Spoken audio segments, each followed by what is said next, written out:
Hello, good evening. Welcome to the BBC News at 5. I'm Jane Hill. Our top story this hour concerns Brexit, because in the next few minutes, Theresa May is due to begin a private meeting with the French President Emmanuel Macron in an effort to win backing for her Brexit plans.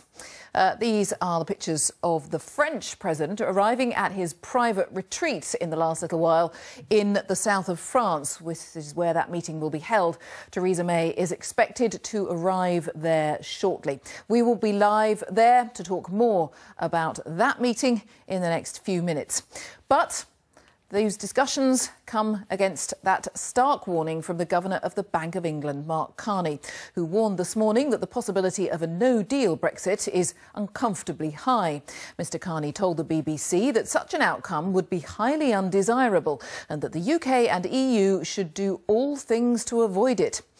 This report from our business correspondent, Rob Young. It's less than 8 months until Brexit, but we still don't know what economic life outside the European Union will actually look like. Ministers have been warning about the risk that a deal won't be done in time, potentially leading to disruption. Today, the man in charge of the banking system intervened in that debate. The possibility of a no deal is uncomfortably high at this point. It does mean potential disruption. Certainly it does mean disruption to trade as we know it. And as a consequence of that, a disruption to the level of economic activity, changes higher prices for a period of time. Few people move financial markets when they speak, but the Bank of England governor is one of them. His warning about the risks of a no-deal Brexit hit the currency markets, weakening the value of the pound and angering some pro-Brexit politicians. What I would have thought the Governor of the Bank of England should be doing is actually speaking up for Britain and saying we have a great opportunity when we come out of the European Union, instead of being so pessimistic. But you have to ask, why is he being so pessimistic? And I think it's because he has this agenda of Project Fear. Since the credit crunch, banks have been working hard to get their finances into shape. RBS has recovered from its near-death experience a decade ago and now looks like a normal bank again. But the boss of RBS says the uncertainty of Brexit is holding them back. The thing that we are preparing for is a no deal. And we're holding very strong levels of liquidity, and you've seen our capital position is, I think, probably the best in the marketplace now. So we are preparing this bank for a very, very slow time in 2019. But let's hope that we get a deal that actually helps the economy. Many companies say they don't know how to plan for Brexit. They want the government to speed up the publication of advice, telling firms what to do if there's no deal with the EU. But the Bank of England says people don't have to be concerned about the safety of their cash. People will have things to worry about in a no-deal Brexit, which is still a relatively unlikely possibility, but it is a possibility. But what we don't want to have is people worrying about their money in the bank, whether or not they can get a loan from the bank, whether it's for a mortgage or for a business idea. The government says it's confident of securing a good deal with the EU. Theresa May is travelling around Europe selling her plan for Brexit, but ministers say they're preparing for all possibilities. Rob Young, BBC News.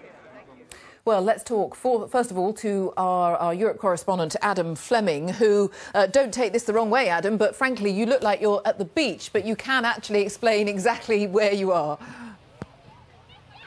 Jane, that's absolutely right. This is a bizarre situation for the Brexit talks, very different from what you'd normally expect. On this side, completely normal beach in the south of France.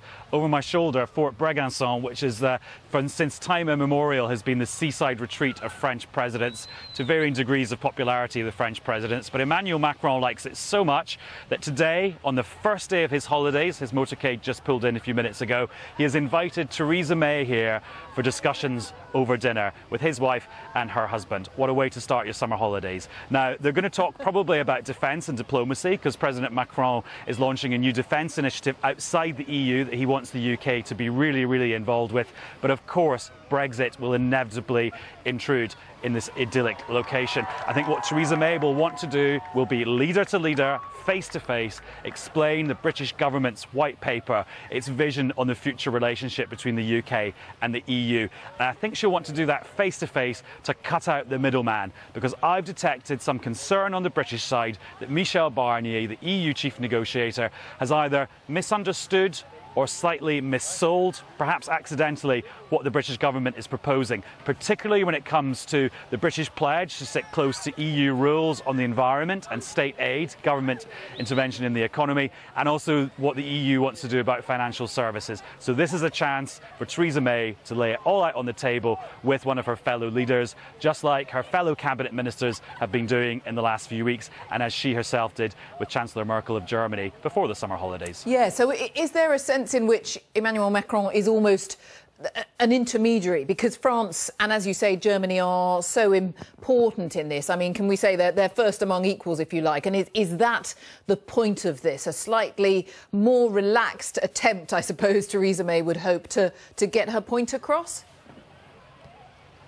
Well, when you speak to the diplomats working on Brexit in Brussels from other countries, they always say the people who are the biggest sticklers for the rules and who are being the toughest are France and Germany. Now, quite often, as you said, that's the way EU politics unfolds. They're the biggest countries, the biggest payers into the budget.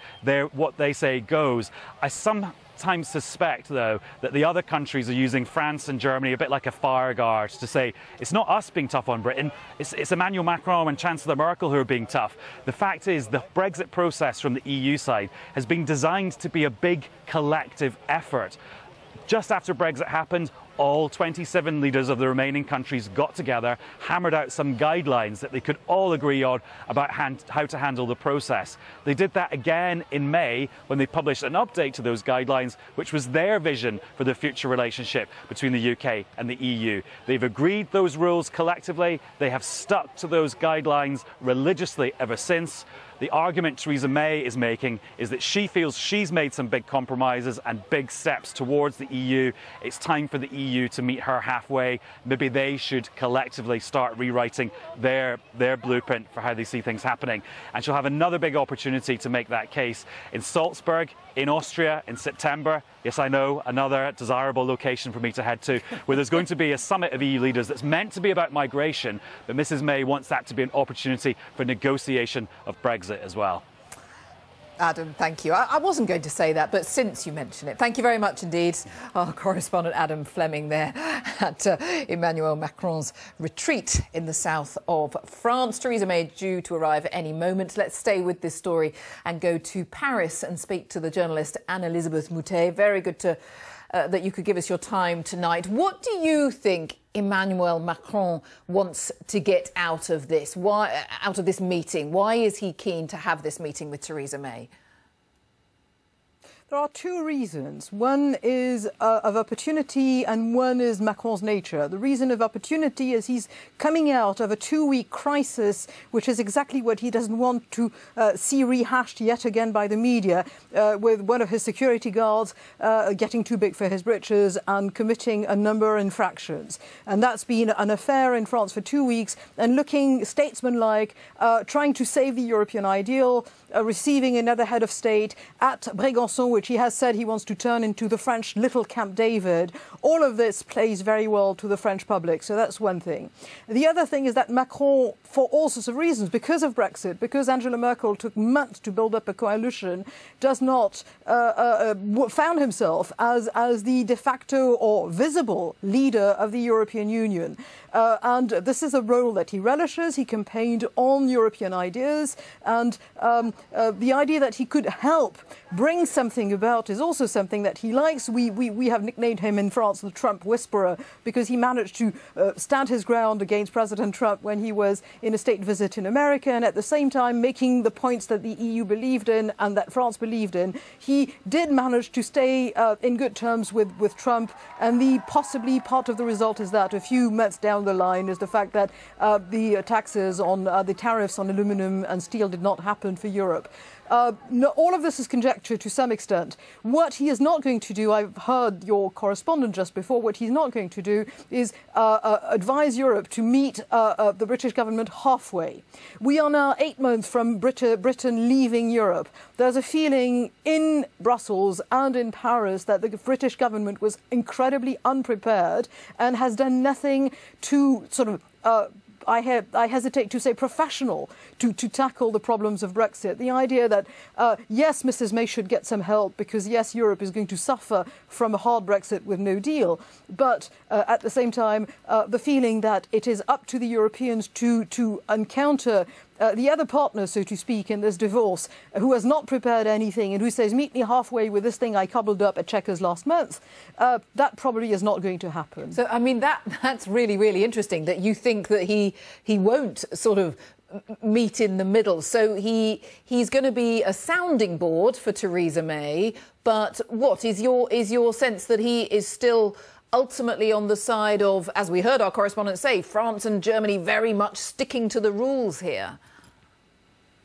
Yeah, I mean, he might try and find concessions so that Mrs May doesn't lose face, and this might be 10%. If she's lucky, it's going to be 20, 25%. It's going to be elements. There are things on which he's not... First of all, the whole thing of going over the head of the negotiator, that doesn't work because even though the negotiator has not been especially diplomatic, this is what the E27C is playing hardball in a negotiation.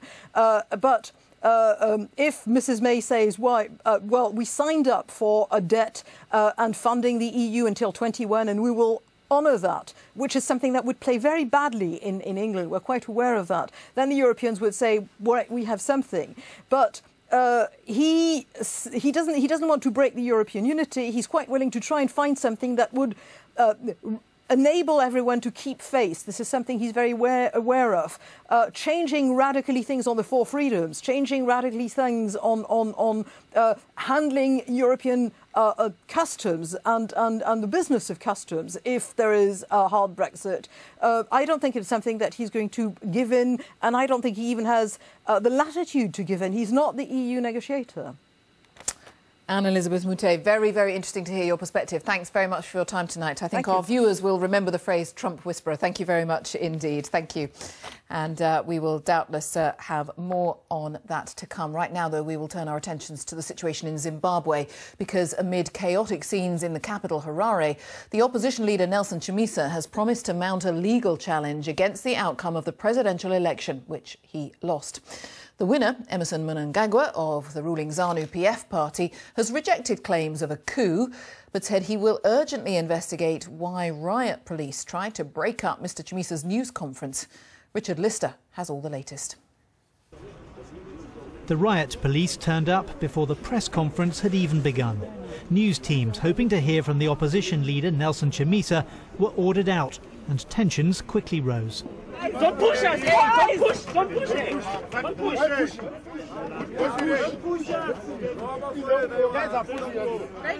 The police said they suspected a political rally was about to take place without the proper permissions, but party workers sensed something more draconian was underway. Obviously disrupted what was supposed to be a peaceful address, I believe, by the leaders of the MDC. There was no violence, there was no anything illegal happening here. They just came from nowhere, literally, and disrupted it, and they were quite threatening. Eventually, Mr Chamisa arrived. The press returned, and his supporters hailed the man they believe won this election.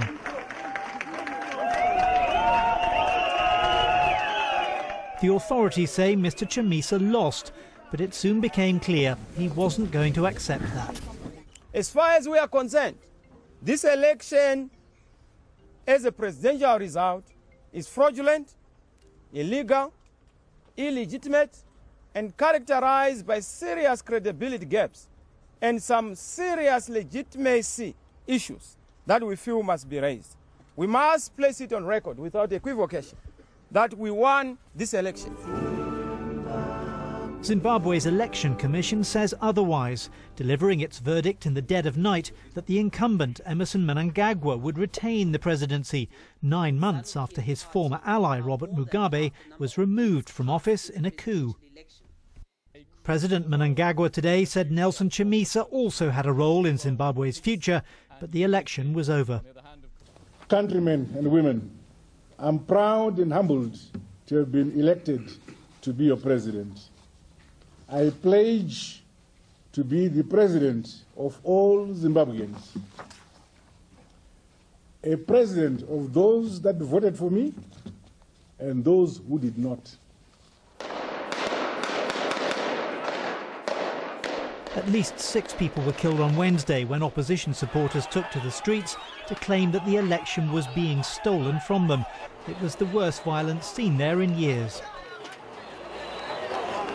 By contrast, the confirmation of the election result was greeted with a tense silence this morning.